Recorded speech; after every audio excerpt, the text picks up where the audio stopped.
Elelei mea uma waia Yesu. Afatasi maia o tefi le mu. So se ngalu e ngā pulelo umatai. O te loto atu filifi.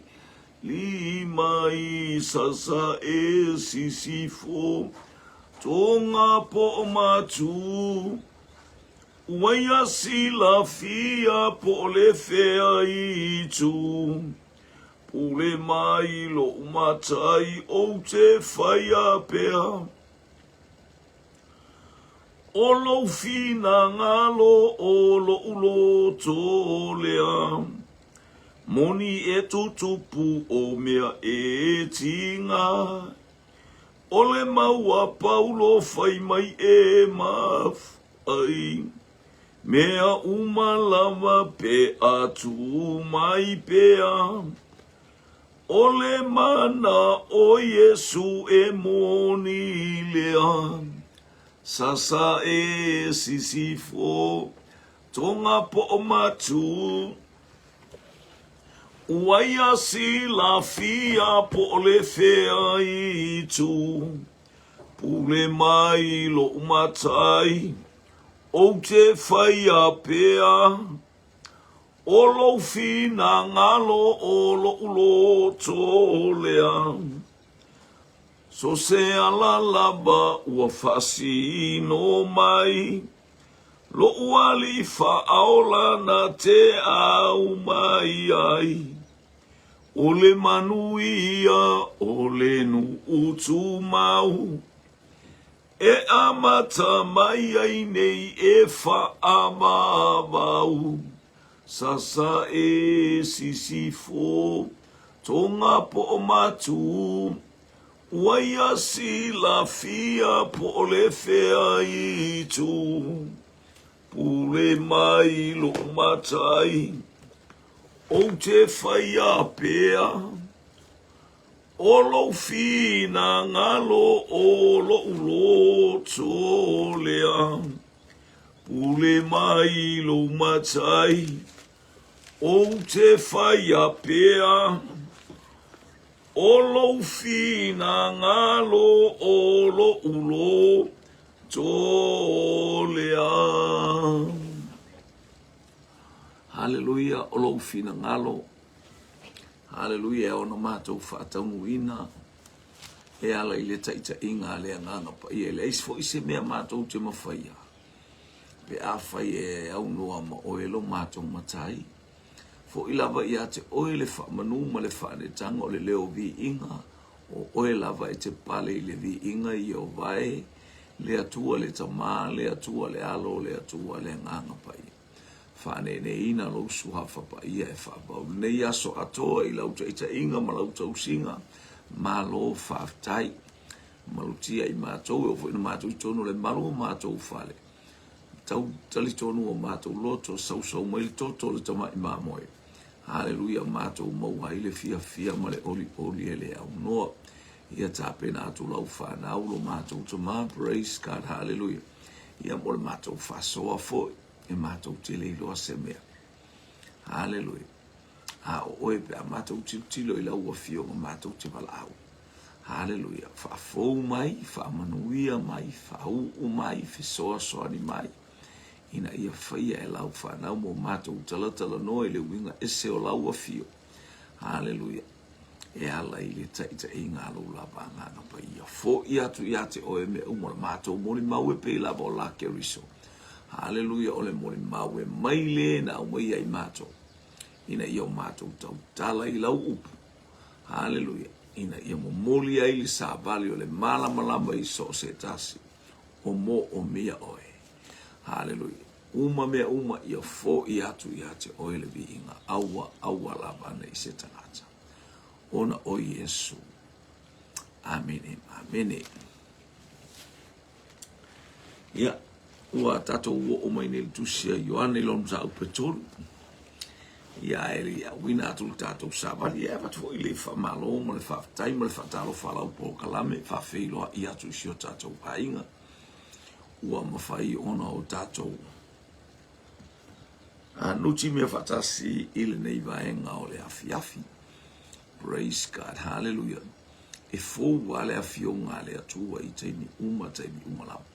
Mea fo ile e fia I o mata loto ma oli e loto I lumo o le li. Awa ele o se ngaruenga I tato. Tato uti ele o fola ina fo ile nei tala lelei. Hallelujah. Mole tangata lavaia. Mai tuspa ia oti pe ola. Ole vi inga ole atua. Tato uti ola faima vi inga ole atua. Iei fo il teimi o mai tato oti. E te oti mole vi inga ole atua. Ia vi ia le atua I mea uma tato uti faia. Ia le wo mele mta upu e tolu le tusia.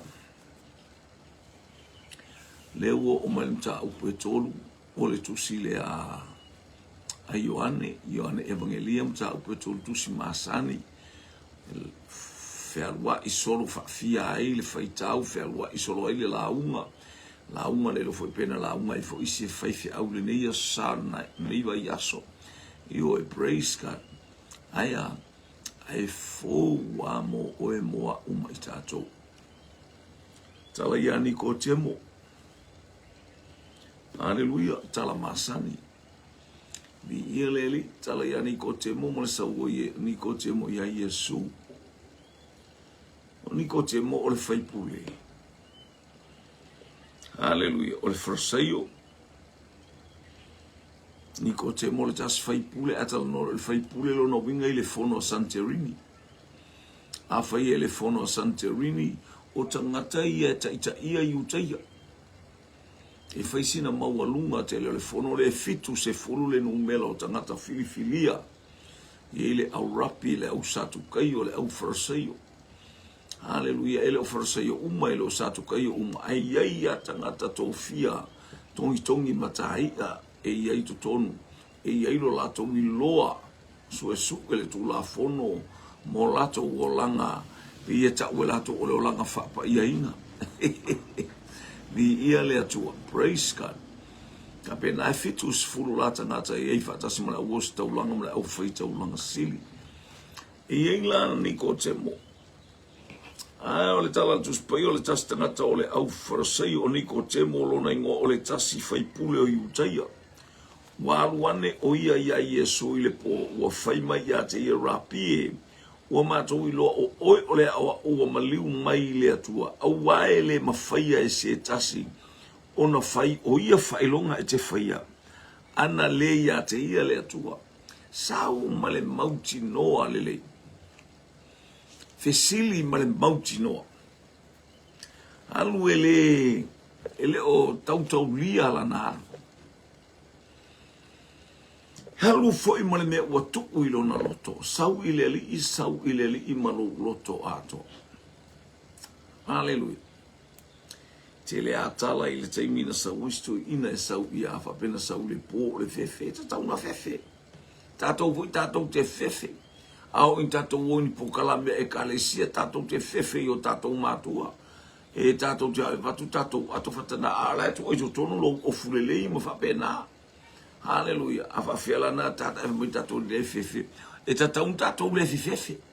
Ai sia ua to mai hallelujah fa manu yanga le tu e ala I lona nganga pa ia au ni ko temo ele io o mai se taimi au ina mai se nganga pa ia.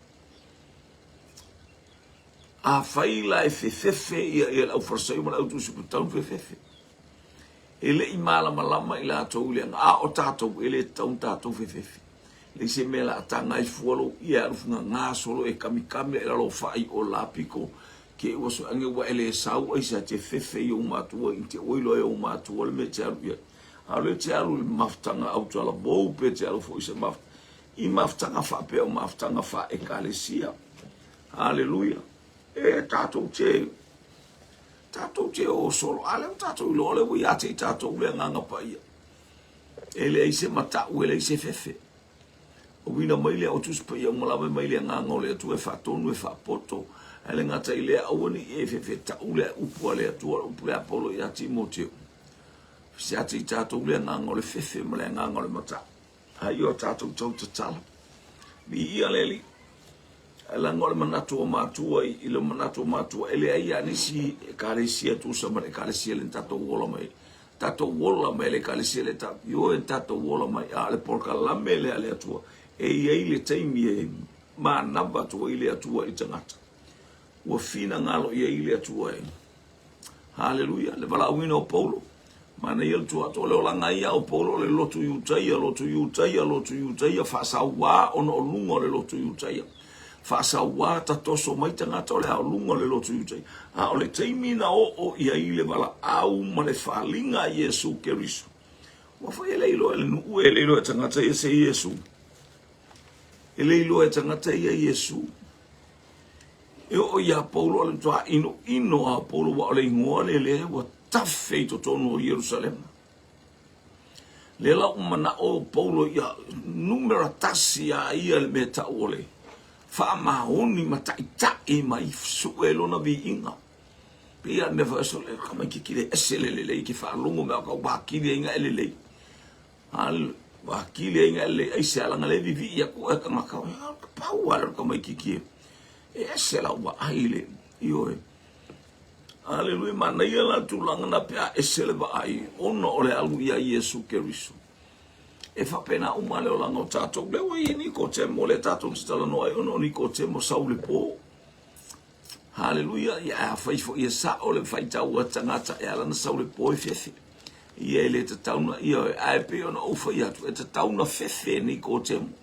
ai sia langa e tele ia upu e fa ia te ia rona e o ia i se fasalanga ia ni ko temo langa leu ba matua tua e lunga ni ko temo ai sau ia Yesu ele o te fai upu o te fai tala haleluya tu la foi ia e malama lei i la walu ma me o mafuaina e alu o le fata uina o la malanga e alu i semea ia e alu malo mautino haleluya ia e mau le sini o lo fa mo na lo ia le tamalo le fa lo mo ia na rapi wa mato ilo o le o ta a to ai ni ko te mo le fa va ala e la ia le ausoia le o ta wa to ai ni ko te mo tala no anga la fa ia le ausi taulanga sili ale ainga o le fono a Santerini nga ole kala ngoa yake oe kala ngoa yake oe kala ngoa yake o le alme wofo te itwalo mai vo le faita wino le haleluya wa mato lo oe rapie wa mato lo oe ole wa maliu mai le atua au wae le mafai se tasi ona fai o fai longa ete faia ana le ya te ia le atua le mele ka ole ofo ua tala noa fatasi ele o lo mai le to tele la yo per tala ra avale na fai isipai fo iai haleluya ua mato wilo wa fa matelo to watua le sami ula o nu umana to wa nga mai wa feoti ile matautia o lo o to watua wa mato wilo o le atua fai va benga o ia o le atua o le langi malelalo o le aise malosi o puia o le aise malosi o to tonu ya te mato haleluya o le aise malosi lo no vinga na fatali otia le fatali to inulia po le asemeo ai na tau o le tau e pe le tau e masani ai au tau pala ai na pala ai mai ana po foi tala ra ava pala ai mai ala pala ai ale nu o le ala le tau ala malo si pe a foi la to le pala ai o le ala me fai pe a foi la telu pala ai e mo moa e fo le misa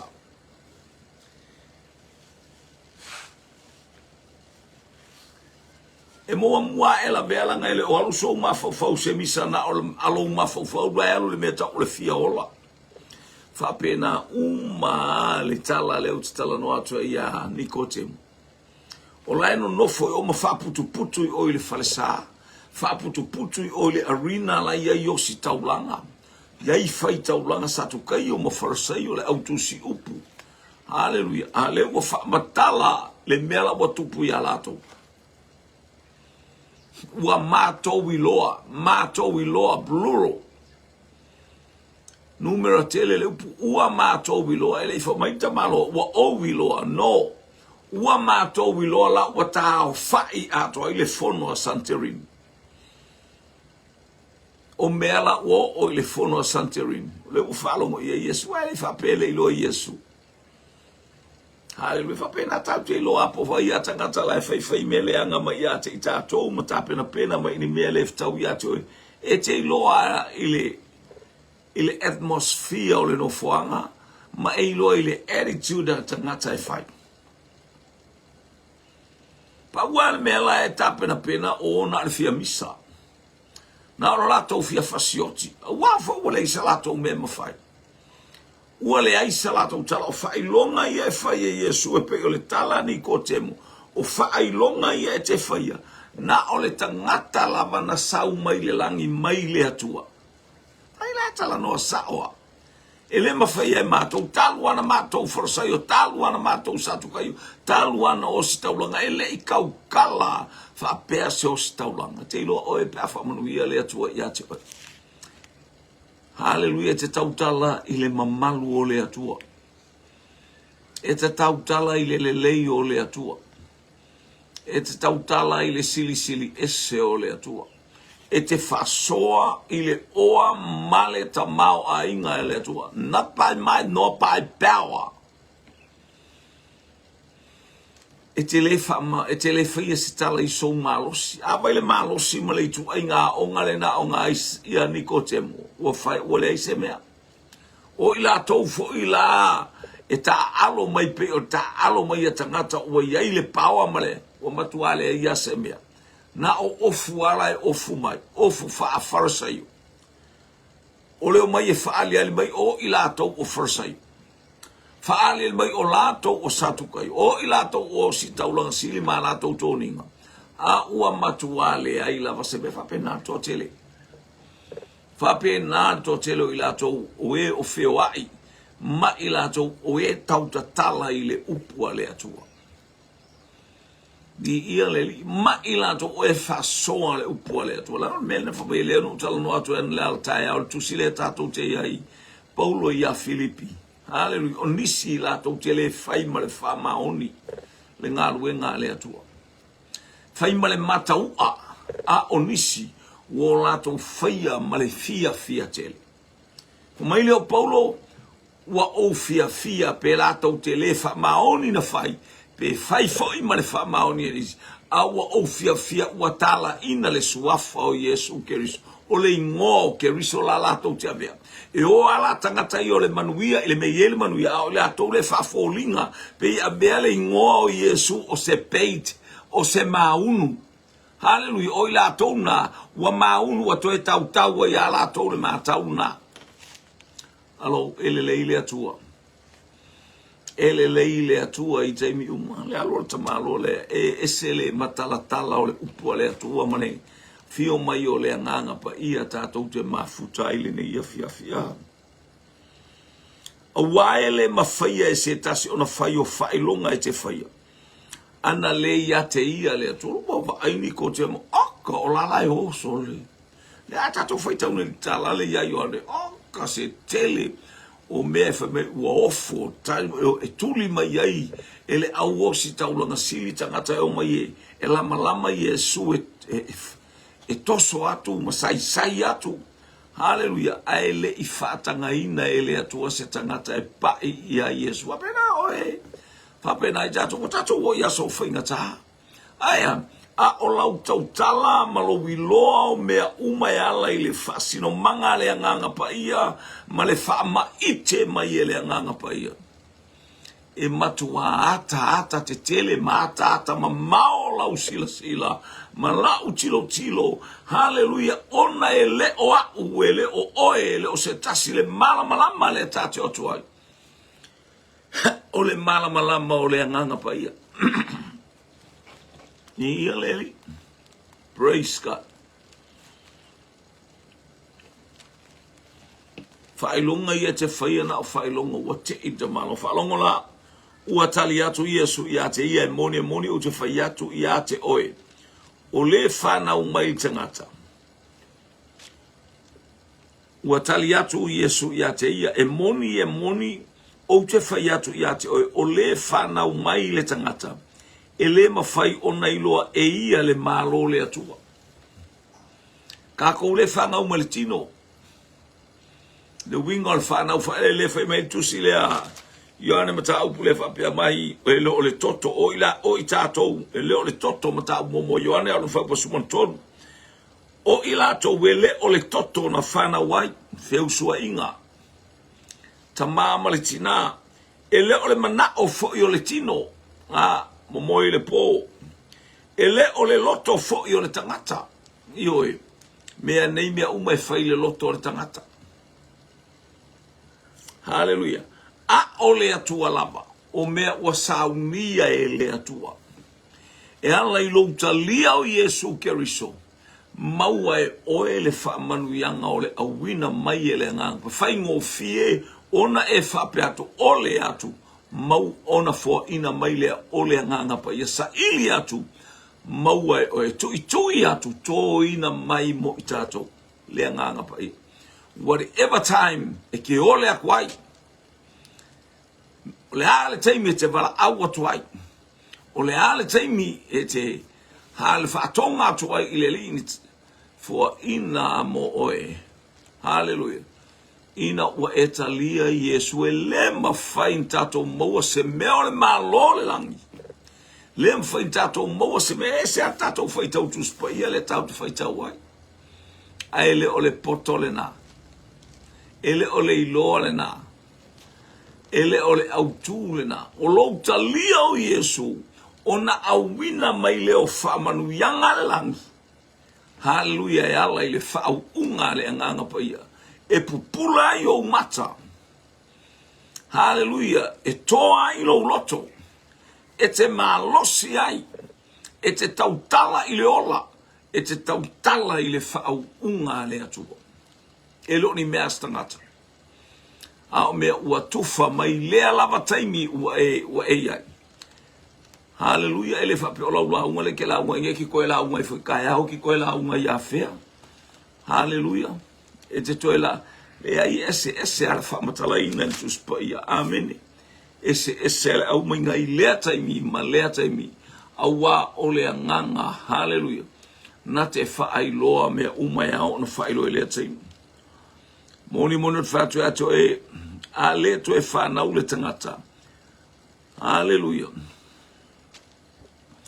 A le to e whanau le tangata. E le mawhai o nei loa e ia le malo o le atua. A le to e whanau. Masa o atalasto ino ni ko te mo le tatu whai tauso. O le mana onga ia to e whanau le tangata. Hallelujah. Praise God. I le taimi le ama ele mata upule na umatu nei o le waina foam o le taimi o le whaipoiponga i kana i Galileia. Na o mea tu waia me o le tiru. Aso se taimi ai a Yesu i se whaapotu putonga. O na tato receiving a le pe tato te mauaina. Mea fau. Mea fau. O le waina le na inu ele awang o le waina e ngata ai waina. Le waina le na inu ele le whaipoiponga. O le mai taula le whaipoiponga, o le waina le la toe sau, o le waina tuai. Ai avatu le waina le wasili atu le waina le anailo o le waina la, watawai o le waina tuai, le waina le na momu atu. A o le waina faule, o le ato o lo langa. Tatou te ui mai le tuai, tatou lolotu, whapealo, wa fau a, ai le ai. Unless we're receiving a Jesus, accept Jesus as your personal Savior and Lord. Ai se ivanga na ua tātou talia ke riso e whaimali i mawhaola i o tātou wolanga. Na ia Yesu wa te ili taita iule. Ia le Toastmaster, tangata lea e, taita ili tau soma anga a. Tofo atu le wano, waa, ola na tala sole, ia le ntatou whalong, le waina tuwa, ia tau no umal te mine, waa le wa umale waina fo, ia pe wa ona nātangatas lo umale umale waina tuwa, pe ia ole mea tusa, a le wa whalong o tu wasili atu le, lo wainga o le whau unga nā le atua. O le whau unga nā le atua sat e soifua ma o wola. Ma ta ola i le soifuanga. Tau, mai le tino, hallelujah, po le alo matua whai o e mawhai fiau, a whai out with Holy Spirit. Le leia lana sa alble aonga. Te iloa lea mea ma le mea o le alea tala, ma lea tala, ma le itu ainga ngai. Ai a te oe keriso. No wainga. Pe te le alu i se aonga. Hallelujah. E te peia o Elisaia. E sili atu wa venga na whai e Elisaia ilo wa venga na whai e Elia le profeta. Sauleo Elia ave Elisaia. O Elisaia ele i sa iuta le whatoanga. Sa i le whatoanga. Sa muli tua o povi. Sa baba ai le lumana i o le ainga ma me umawha. Aia, na sa o tamalo ato atu lona ofu. Lele atu ia ile. Muli mai. Vi ia le le tala tuspa ia e tele va venga na whaia e Elisaia. Nailo va venga na whaia e Elia Aisea ile matautia. Ole ola au auna ma le ola ngalue ma tala lo ma fau. E te iloa mea o te le popoli tangata o nga po tangata e o mai fa mai sa o ngai fia. Ma o ngai leali tu ainga. A o nga tuspa ia na o nga. Ole si mena fa fefe tangata. No fa mai sa o ngai Beltania. Sa o ngai Filipaina. Sa o ngai fia I fiti sa o ngai fia. O laia o ngai tangata esel ai esel matango fia oi. Pe a faile nganga pa ia mau faia o. Amen. Esel mana ia oi pe a faile nganga pa ia mau faia o. Io e tele tau fu tau su entangata. Ai le tu wa ile mela wa tu wa e lo o tsalute. Io sta kata muli ai le stangata. E muli ai le stangata. Vi ia le ali. Ma li si e kalisia na fa pena fa inga o fatasi. Ta tu e minko fatasi o is fa au mo is fa ata fa lo to tal no. Fa mai wa tele wa o le mea lef na fai e le fai au le ua tele ai tangata o lana lotu. Ia se iwa aila ia. O lea ua tala noa i le lotu. Ai le o e tala. Ia. O mai o le mea le na fai e le fai au le ua tungu wata o tele ai tangata o lana lotu o isawa i o tua o I fea. E muli umai ar tele o fai au isi e kalesia. E o fatasi. Ai uane. Ua puta ai le kalesia le la. Na o mai le mui e le popole e le ai se me le angai fual. Po kala mer fai au le na fai atu ano mai alu fua e muli ai ona wai alu fua e muli no fa o e matilo I le atua ma fa manu yanga le atua na ia te oe male yanga le lei sili ese o le atua ia ua o e tala ia le tele no fi o ti tele o fai au na muli e le fai au ua o ti fo le fai au Aya, ala ua tupule le ngaru ngar fei au le. Ai o mai mui mo mai ua tungu ua tele le tangata le e karesi. Ua mea mo ele ia se ingo si silo tu e whaatua ne ai. E tasi ale lo tu le tau mai ai. E sele nei o holo follow a ile nganga pa ia ma le fina ngalo le atua. Ma le taita ina le nganga pa e te le fisetai. A fio mai fo e mafuta mana ia ale pe o mafutanga ia e mafuta I lungo me fa malosi ai o mais fai fiau fa malosi vi ia le atua. Hallelujah. Fa malosi ia tau fai fa malosi fa tasi o le tino keriso. Ia alu tangata ilana e kalesi. Al mela le fa pe pe wa fo ia lo fai atu le fai fiau le fa pe o mai a. E lo fa fai fiau le fa pe o mai I fa lei. Tato woe fai le tato au nanga. Malo tato ina ia unity. Ia le so o fatasi ia le ngalo lue fatasi au na le atu. Ia leli. Praise God. ua fai mai Nikodemo ia te ia, e mawhai ea whapewhia ona whanau o le tangata ua toi ina, leo tala noa ia Nikodemo le tino. A leu whai atu Yesu, a le to e whanau tangata. Hallelujah, praise God. E le mawhai ona iloa e ia le malo le atua.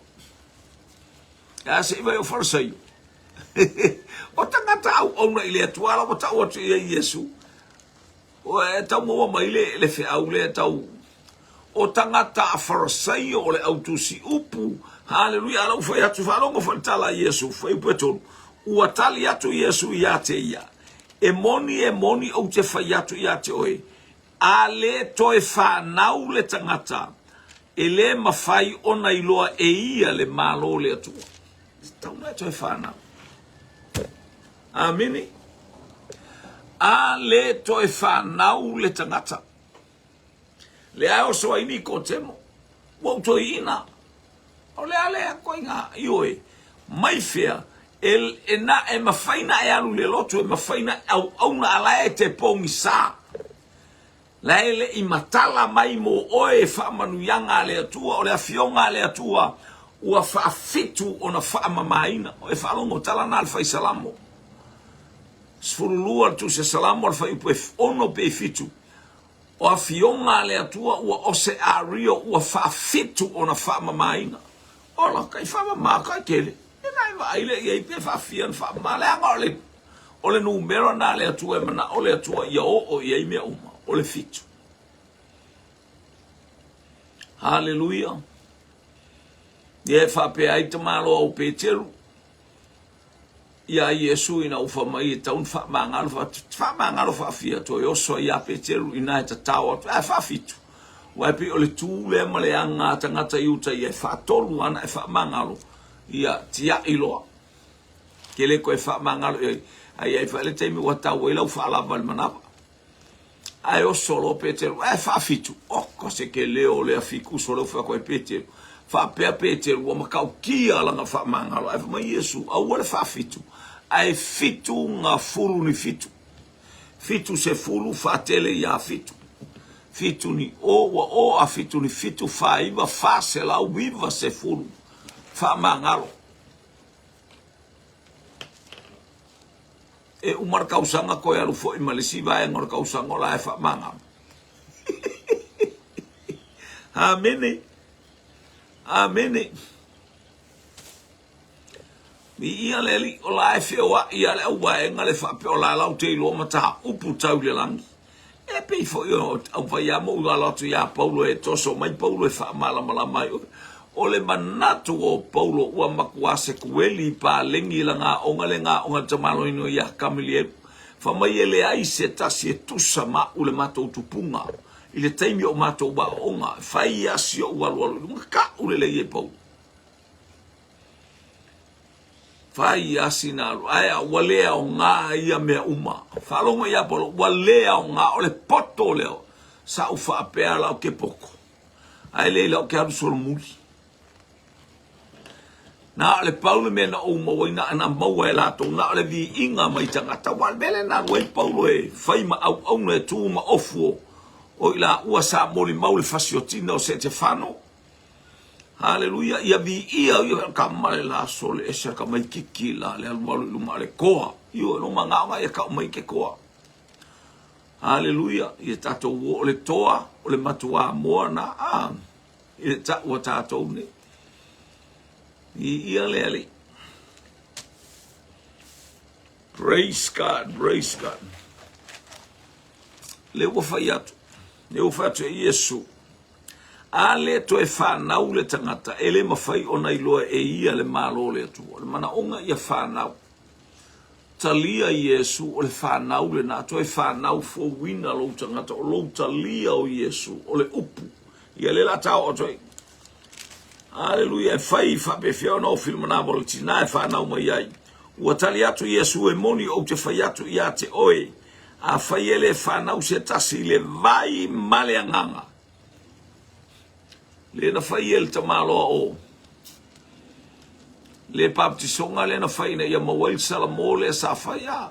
Male nganga pa ia le ua mana vatu. Le na o lo watali pele le na tau mawhai ia ta whalongo i le leo lea o lo watali pele lea o te fia ia te whai oe matangata e fia ia i lea tu a whai oe matangata e fia o le atali pele o lea tua oe aia ita aia hao aia tatou whai oe matali i mawhawhine o lea tua vi ia lea li.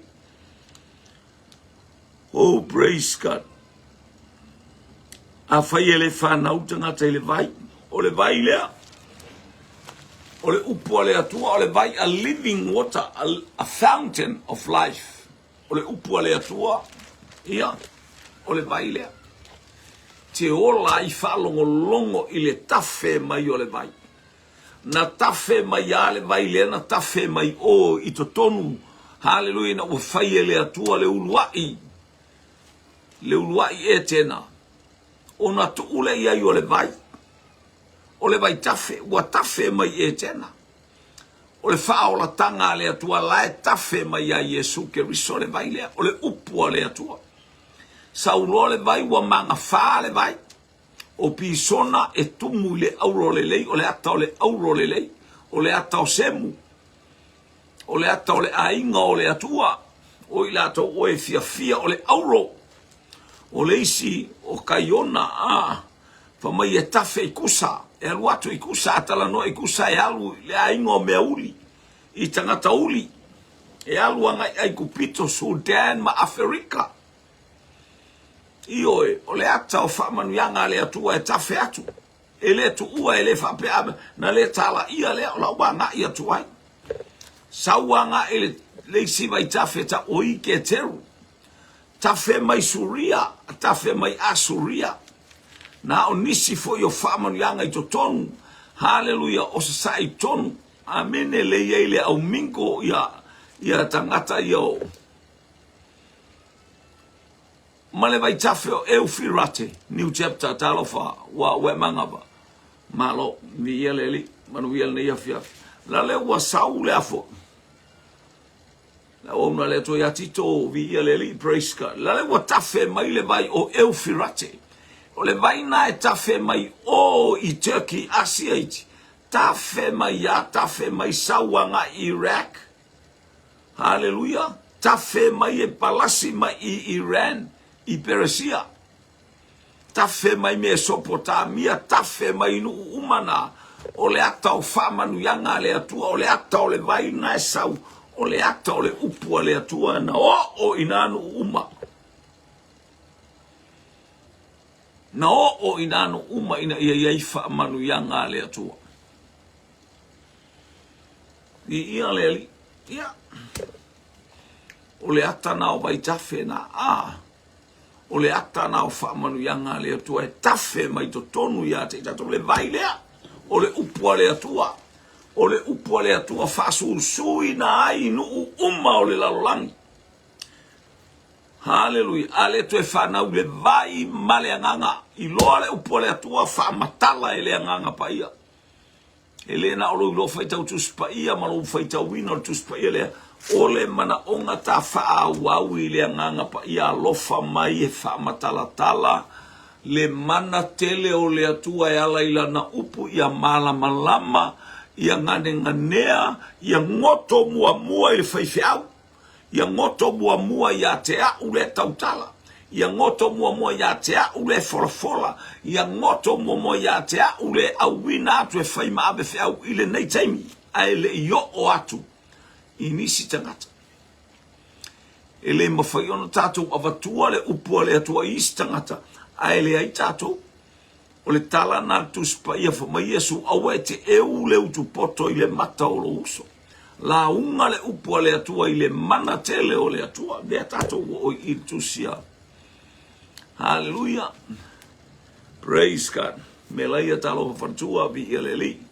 Anga leile atua i le ainga alfa atu i. Hallelujah. Ia sua a mai a pia nei ia o mai. Hallelujah, vai te le fou, o le ulua i lau papa, i le awala o mea tau lotu, o le lau papa a le new life, po le ola fou, o le lofa tūnoa. Ia. Le o tato ia i whaatasi al tato olof tu noa sa tato. Ni ia le ali. Ia le atua. Praise God. Alo whātu. A o lea u te talatala noa a ngai i le whai upu le. Ua tali atu Yesu e moni o te whai atu e atu. A whai e le whanau se tasi le vai ma le anganga. E le mawhai o na sao o ia i le malo le atua. O lowi loa le leila o le vai o le upu le atua. Ma le wha matalatala mai e le anganga pa ia. O la ule ta ofi. O la ule vai o le upu le atua o le vai. E ma fai foina e ta ua le anganga pa ia o le vai. Le anga e ngā lue whatasi mea i e lua. E le ma fai nga lue to tasi na o le upu le atua a ele se anganga pa ia. A ole yalu Yesu i le langi o lantala ia Ioane i le au so i au tau talia le anganga pa ia. Aua tau te o e tālai. A e whaatali Yerusalema. Se ia fio ifo le anganga pa ia. Maua e au tau le mana. Tātou te maua whaamanu yanga le atua. Hallelujah. Praise God. Tātou te maua whaamanu yanga le atua ina waiate i tātou le mana. Fola o le anganga pa ia. Tātou te malo losi ai pea. Tātou te fia ai pea. Tātou te oli ai pea e le au noa. Amen e vi ia le atua. Praise God. Oh, hallelujah. Ia o lewa tau mai e le mwhai sao se si le lan. Whaafonga fo. E le mawhai ona sao o ia i le malo le atua.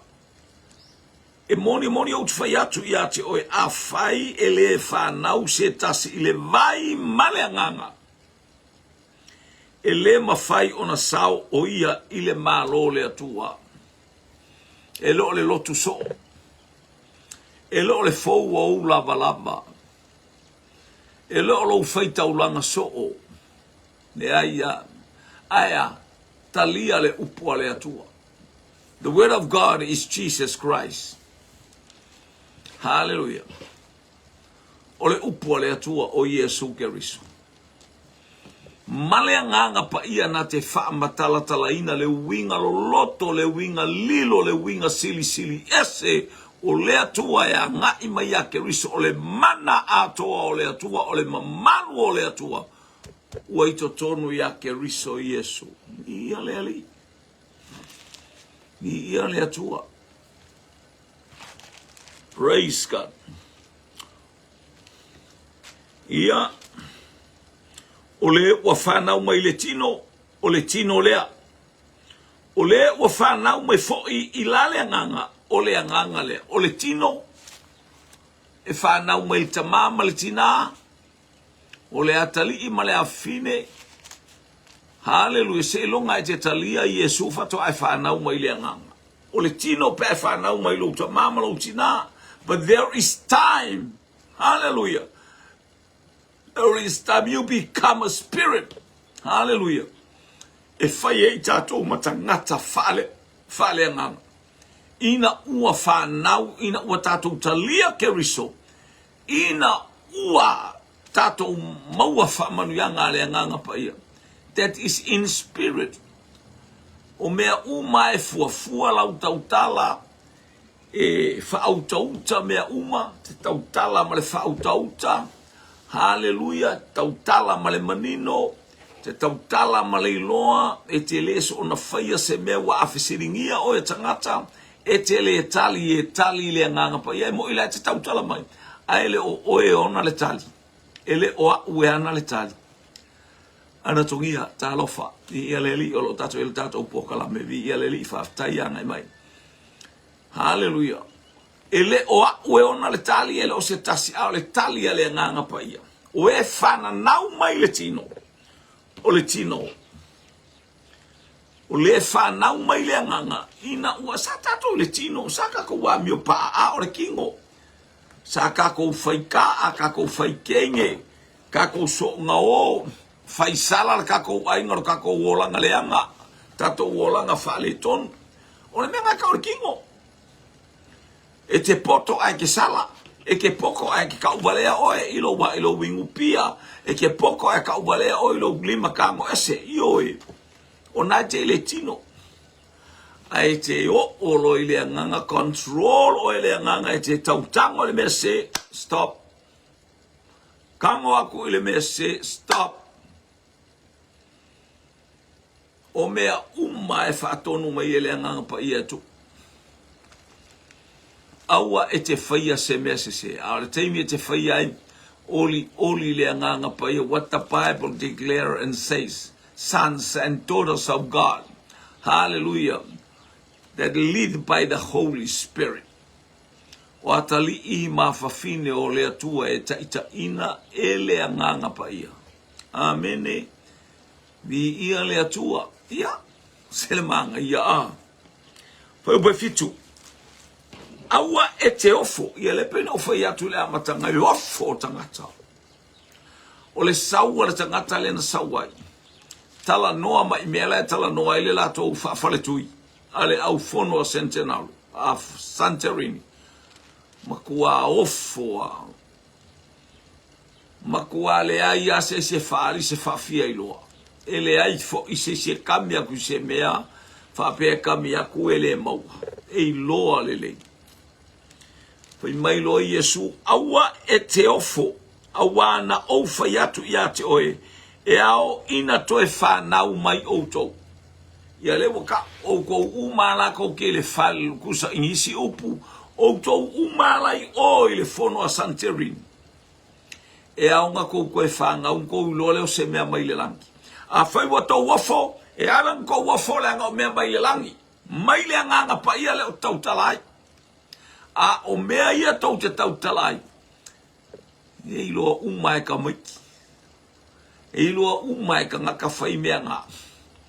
A o mea sili ma le matautia lea tau te o whai. E mai le taita inga lea nganga pa ia. Amene. Praise God. Ni ia lea li. E sili lea tua. Praise God. E au ina toi whanau tangata. Whalonga vai pue valu. E angi le matangi I le mea loto iai oia. E te whalongo fo ilona angi ai e te leiloa le mea na sawai. Ma le mea e alu atu iai. E whapea I lato uma o e whanau mai I le nganga. Amene. Le watao o mai si vaenga lea. E angi I le matangi I le mea loto iai. Le mai aua e te ofo awana o faiatu iatu e ao ina e to e whanau. E ke le ofo pe a whai wa e whangau ila le nganga langa wa ilo mea le nganga. A o mea ia le tino le whai mai ai tala Sakaria not by power, not by might, but by the power of Holy Spirit. Wa ia tangata ua whale tino le meo kau ka alo e ka malo o selpape. Lai au mai el fiau le atua Sakalia. A fai a selpape la kau ka alo le tino. Le ai ele o le tino. Ele o le kingo fo inga ngala inga whakafe a kule ngu ma wako papelonia ma wako ya ka se solo. Whale a nganga, sui le sabalinga, sui le whainga, sui le me ola ai, e tauna ola ai le ainga. Ia le atua. Ma longo lo leo Sakalia ile. Longo lo e Sakalia ya selpape pela ka whale kingo au mea, whale a nganga. Ka alo ile a nganga awal whaia ile malosi. Nona winga awal whaia ile malosi o le tangata. Ai fai ile mea I fina ngalo ia ile atua le whapea mai awa e te ofo wana o whaiatu iatu e ao ina to e whanau o to a le ko e whangau tangata ile vai male nganga o te talio keriso e whai mali I mawhaola hola ile upua le atua haleluia male taita inga le nganga pa ia. Ele e stato malos, fa mai lole o le si faitau le a Yesu e angi le matangi le mea loto iai. Amene. Praise God.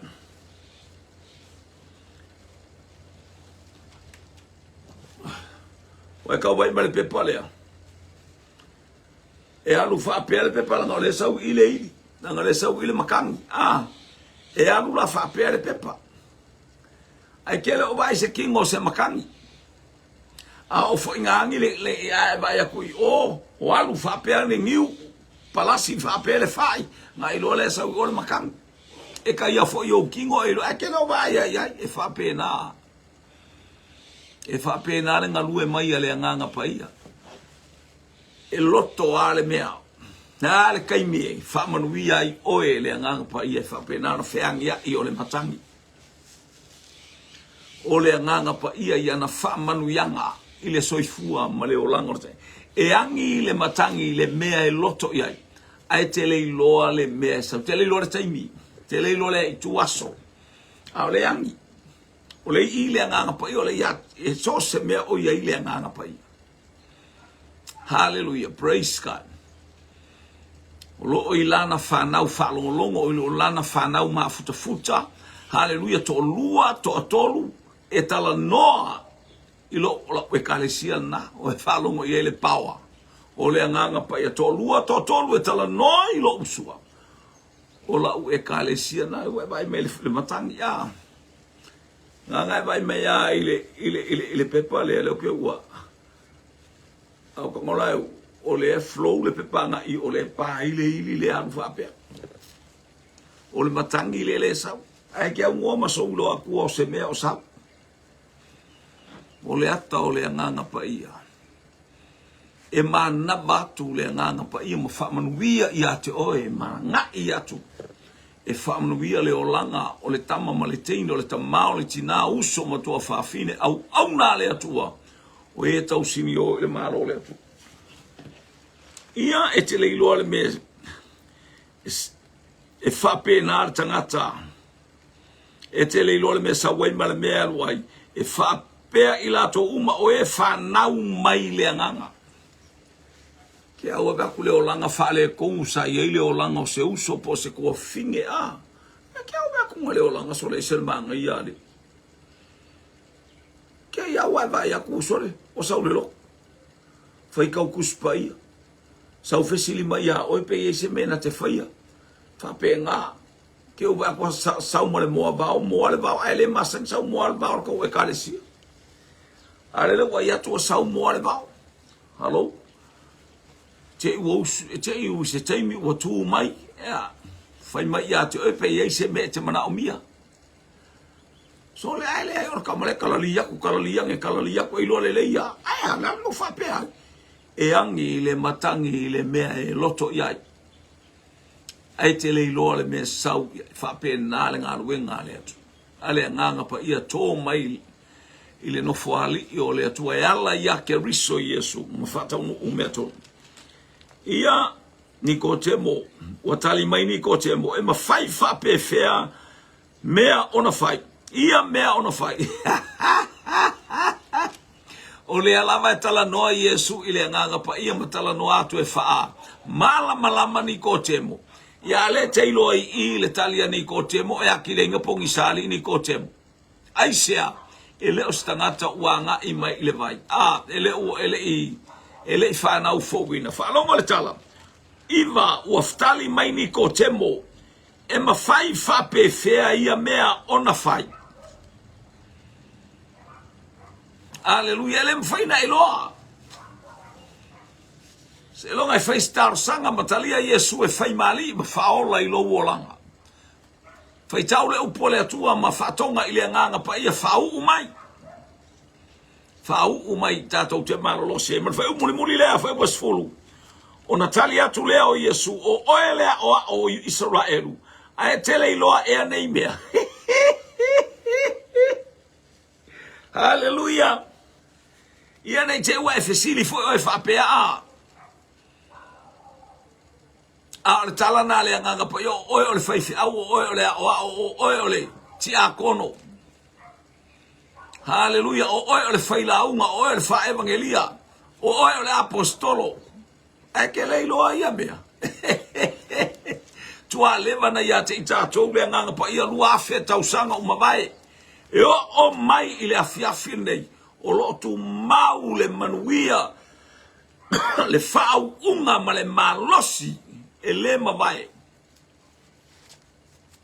o le anganga pa ia fa manatu fa ai loa tu itui hallelujah hallelujah tu itui tatou te e tō ina mai o le atu e foa ina mai sa ili e maua i tatou le anganga pa ia lea a lea e te wa tatou pa atu fa whenga whainga mea a o lo o ia te i tatou le anganga pa ia e ua uma o na tuina mai mo i tātou. O ngā runga ngā lea nganga pa ia.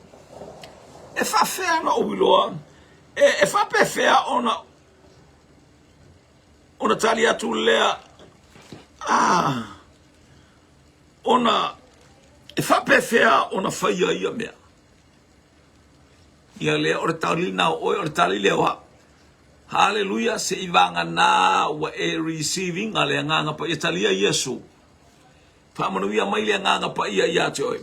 Ona tātou wa aile le whalau te leino le malo le tua. Whamanuia lea tua ia te oi le nei afi afi. Pa ia tu pa ia ne lea ngale leio lea tua. Ma na vatu lea tua ia na whamanuianga. Fo i lea tua le vi inga. Ona o Yesu.